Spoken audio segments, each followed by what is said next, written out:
Bienvenidos de vuelta al curso básico para crear tu primera página web. Hoy vamos a ver CSS. Empecemos.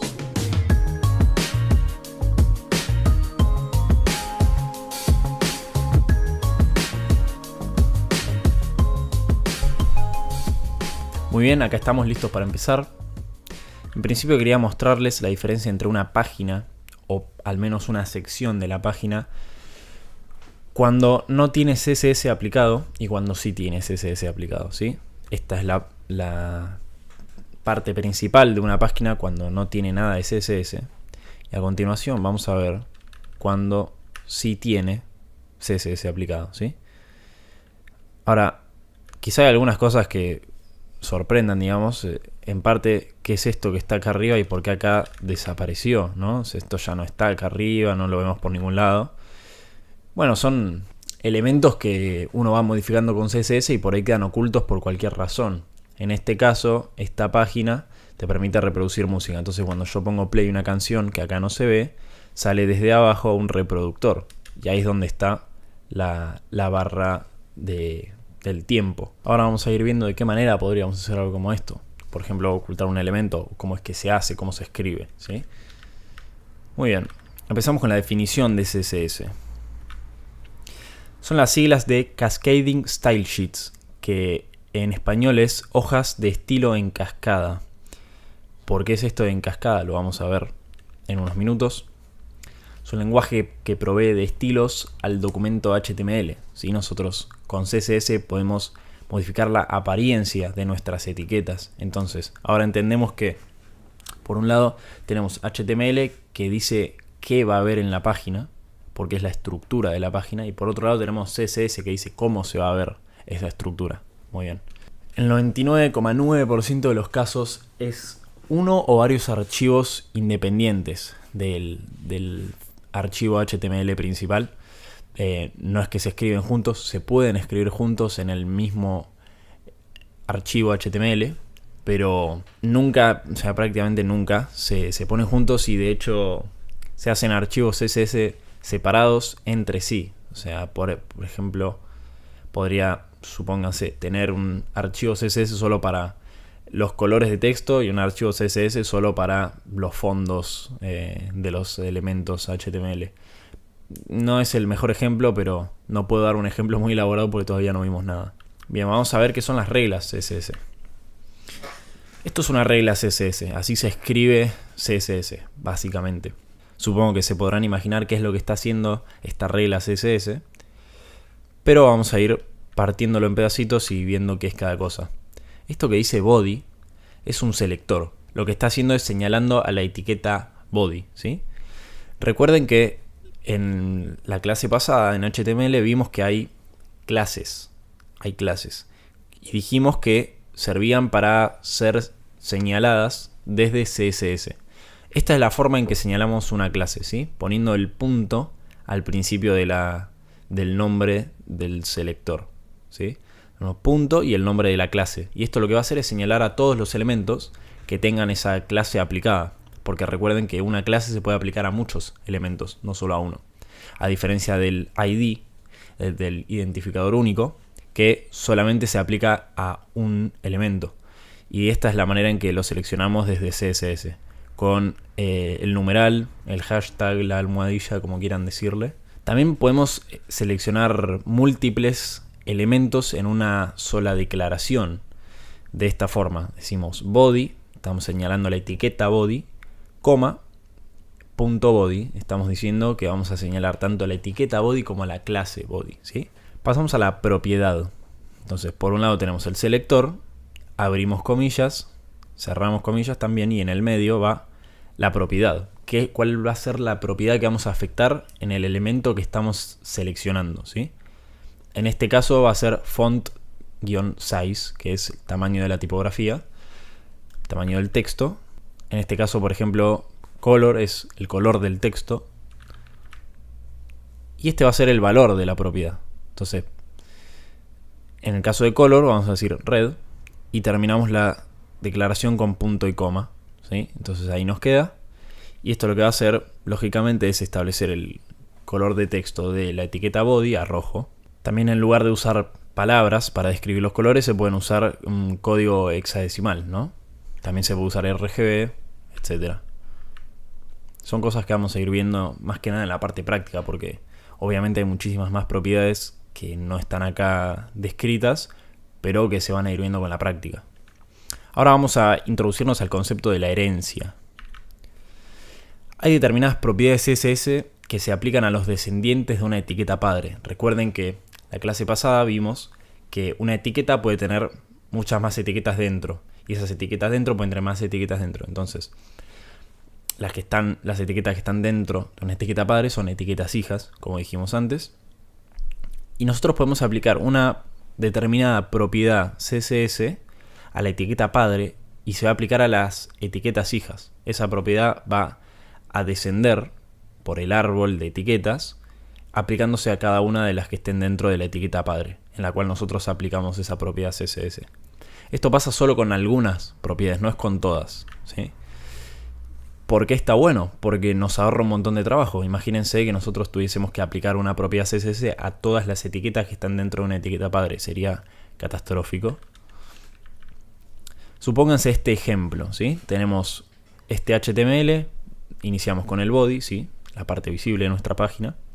Tenemos un H1, un párrafo, una section, ¿sí? Una etiqueta semántica que vimos antes. Y dentro de la section tenemos un H2, ¿sí? Perfecto, ahora supongan este CSS. Seleccionamos a la etiqueta body, abrimos las llaves, decimos font family, Comic Sans MS y sans serif. ¿Qué significa todo esto? Font family es qué familia tipográfica vamos a aplicar sobre la etiqueta body. Abrimos comillas si es que... No, de hecho siempre tenemos que abrir comillas para escribir qué tipografía vamos a aplicar. En este caso Comic Sans MS.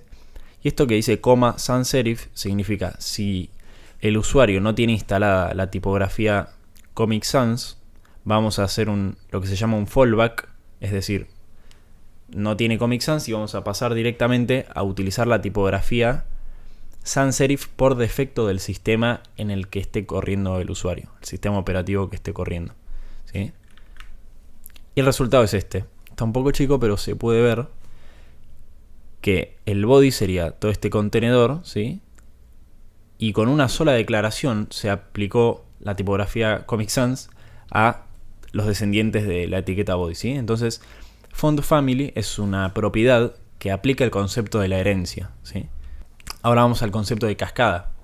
Esto de cascading style sheets, hojas de estilo en cascada. ¿Por qué en cascada? ¿Qué propiedad o qué regla se va a aplicar si tenemos dos reglas con el mismo selector, ¿no?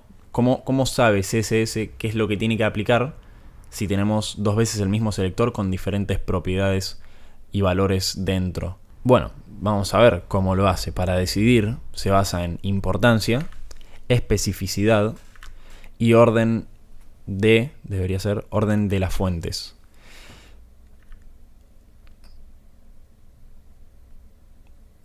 Esto es un poco complicado de explicar si no lo puedo mostrar directamente.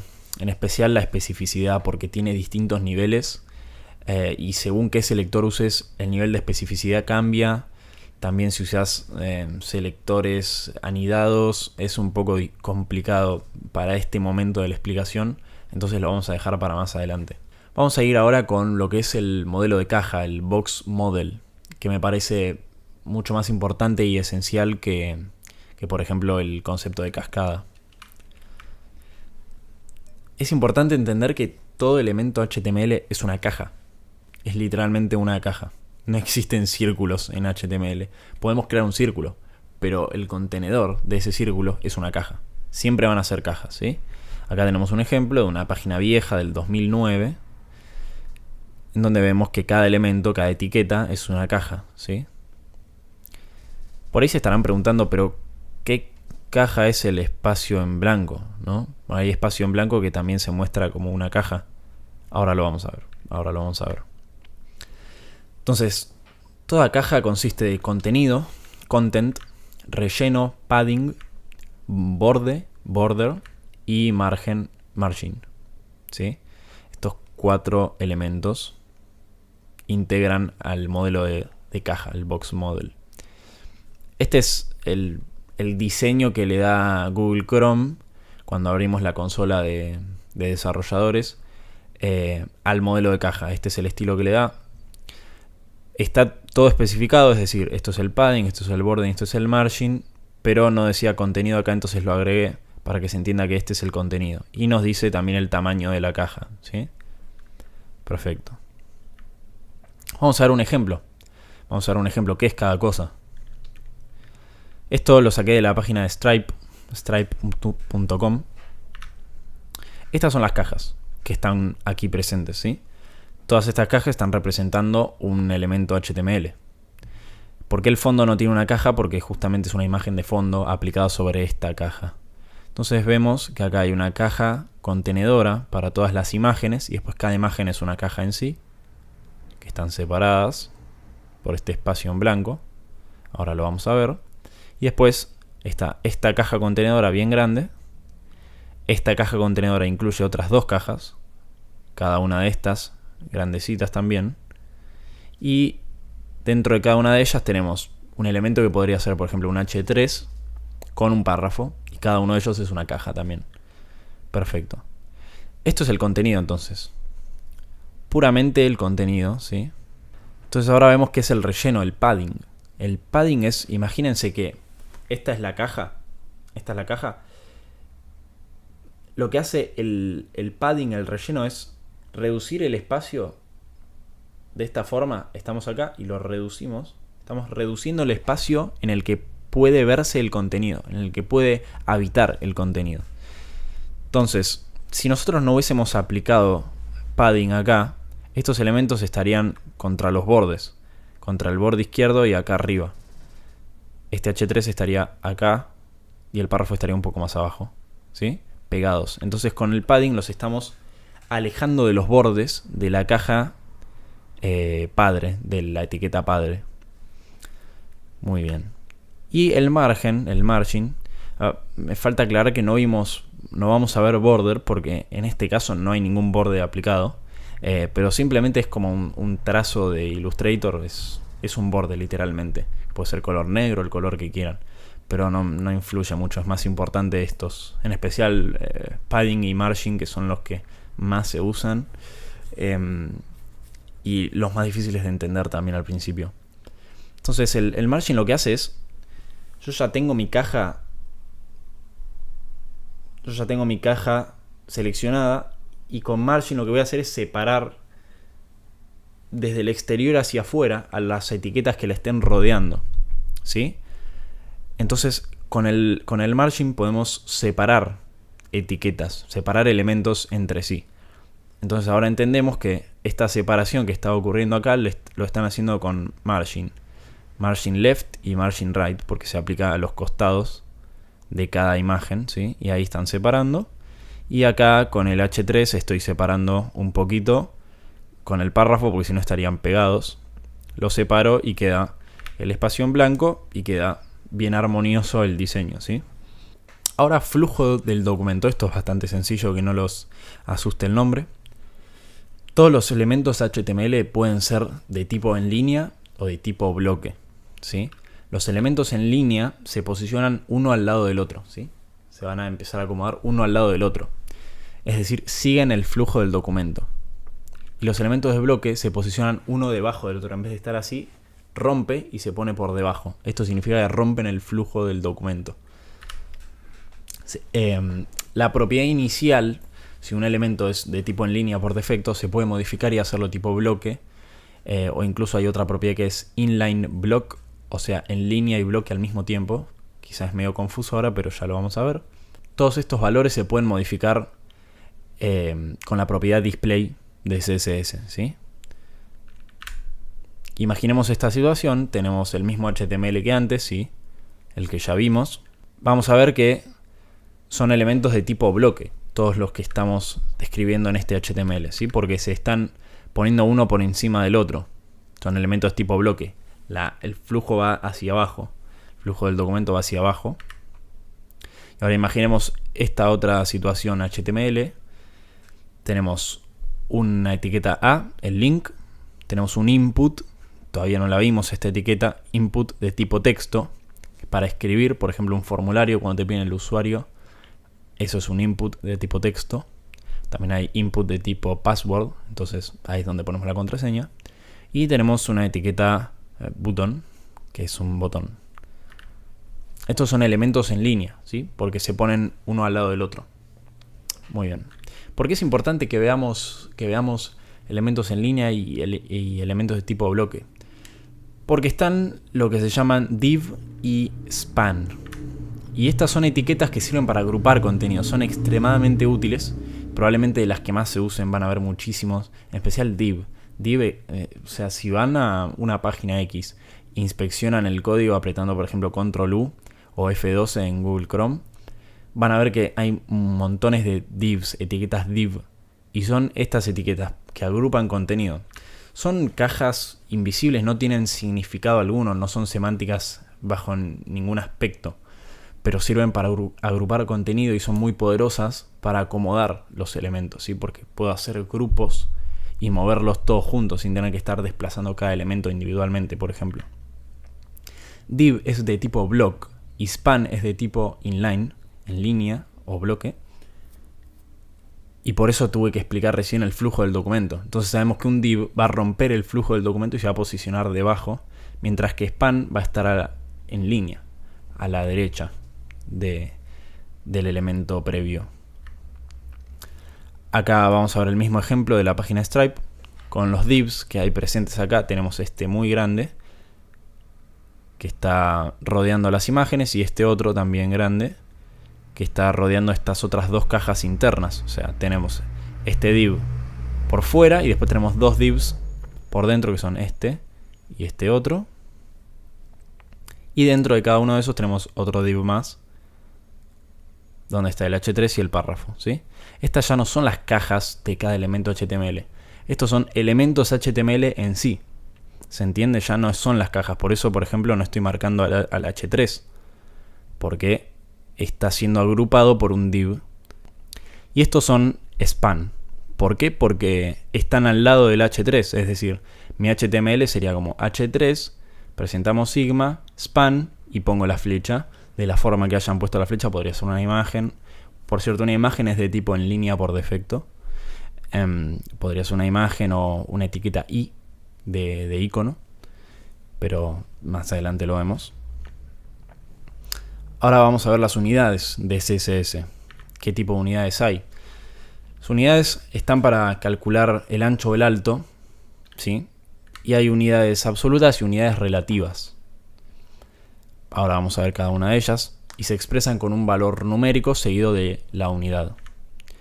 Entonces, supónganse este ejemplo. Tenemos un selector CSS para la etiqueta section. Y vamos a decir que su altura sea 200 píxeles, ¿sí? Valor numérico seguido de la unidad, píxeles. Ahora vamos a seleccionar a la etiqueta que tenga la clase contenedor, punto contenedor. Y vamos a decir que el ancho sea 80%. Entonces acá estamos viendo que hay una diferencia en la unidad de CSS que estamos utilizando. Y esto tiene que ver con que sea absoluta o sea relativa. Muy bien, vamos a ver cada una de ellas. Las unidades absolutas son fijas. No van a cambiar en diferentes tamaños o si su etiqueta padre se modifica en tamaño. No van a cambiar. A no ser que se usen media queries, que lo vamos a ver en un ratito, que es para el diseño responsive, para que se pueda adaptar a diferentes tamaños de pantalla un elemento. Algunas de ellas son píxeles, puntos, picas, centímetros, milímetros o inches de pulgada. Realmente más que píxeles no van a usar. No, yo jamás usé estas, jamás. Solo píxeles. Las relativas son cambiantes, son relativas a otra propiedad. Son relativas al tamaño de su etiqueta padre, ¿sí? Y cambian según el tamaño de pantalla, porque evidentemente cuando extendemos el tamaño de pantalla estamos modificando el ancho de la etiqueta padre y por lo tanto la etiqueta hija se va a modificar en relación a la etiqueta padre, si es que tiene una unidad de CSS relativa. Algunas de ellas son el porcentaje, M, REM, BW, que significa Viewport Width, el ancho del viewport de la pantalla del navegador sería. Viewport Height, es lo mismo pero con la altura. Viewport minimum y viewport maximum, ¿sí? No se preocupen por memorizarlas, ya las vamos a ver. Volvemos al ejemplo de la página de Stripe. Esto sería el 100%, ¿sí? Tenemos el div más grande de todo, tiene el 100% del ancho, sería width 100%. Y tenemos que cada uno de estos que están por dentro tienen 45%. ¿Y por qué 45? Porque estamos dejando un 5% acá en el medio. Esto no lo especificamos, simplemente queda y lo separamos con margin. Pero cada una de estas es 45% y nos da esa sensación. Bueno, no la... A ver si puedo volver. Bueno, no importa. Está bien centrado. Quería decir que nos da esa sensación de que está muy bien centrado, está prolijo, simétrico. Por eso están muy buenas las unidades relativas. Pasamos ahora a los media queries, ¿sí? Lo que decíamos antes de que sirve para el diseño que se llama responsive, para adaptarse a diferentes tamaños de pantalla. Entonces lo que nos permite es, para cierto tamaño de pantalla, especificar un conjunto de reglas CSS específicas para determinados elementos que queramos. Permite que una página se vea bien en distintos tamaños de pantalla, perfecto. Y esto se conoce como Responsive Web Design o diseño web responsivo o adaptativo, es otra palabra que se usa. Esta es la forma en que se especifica una media query. Ponemos @media, only screen, and, y entre paréntesis vamos a especificar min width o max width, lo que queramos según, dos puntos, y el valor numérico, que puede ser en píxeles o en una unidad relativa también, del tamaño de pantalla que queramos. Siempre, yo diría que casi siempre van a usar min width, porque en CSS o en diseño web hay algo que se llama responsive mobile first, digamos, una orientación del diseño web que se llama mobile first, y la intención es que las páginas estén en realidad diseñadas para celulares y que después se adapten a los tamaños más grandes de pantalla, por ejemplo de tablet o de monitor de escritorio, de notebook.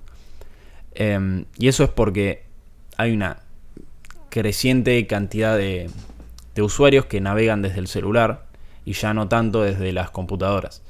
Entonces, por eso está esta orientación llamada Mobile First. Y es la manera en que vamos a hacer nuestra página, ¿sí? La que vamos a hacer la clase que viene va a estar hecha con la orientación Mobile First. Ahora, después vamos a ver por qué cambia esto de Mobile First con que sea min width o max width. Y acá van las reglas CSS aplicadas para el tamaño de pantalla que sea de 768 píxeles hacia arriba. O sea, estas reglas CSS se van a aplicar cuando el tamaño de pantalla sea al menos 768 píxeles y de ahí para arriba, ¿sí? Entonces vamos a decirle que de 768 para arriba nuestro body, la etiqueta body, tenga de color de fondo amarillo. Perfecto. Y vamos a ver animaciones por último. Vamos a ver animaciones, que CSS tiene animaciones a partir de dos propiedades, que son animation y transition. Son bastante distintas entre sí. Animation es la más compleja y nos permite hacer animaciones más elaboradas con el uso de keyframes. Casi como un programa de animación como podría ser After Effects. No a ese nivel, pero aplica los mismos conceptos en cómo animar un elemento.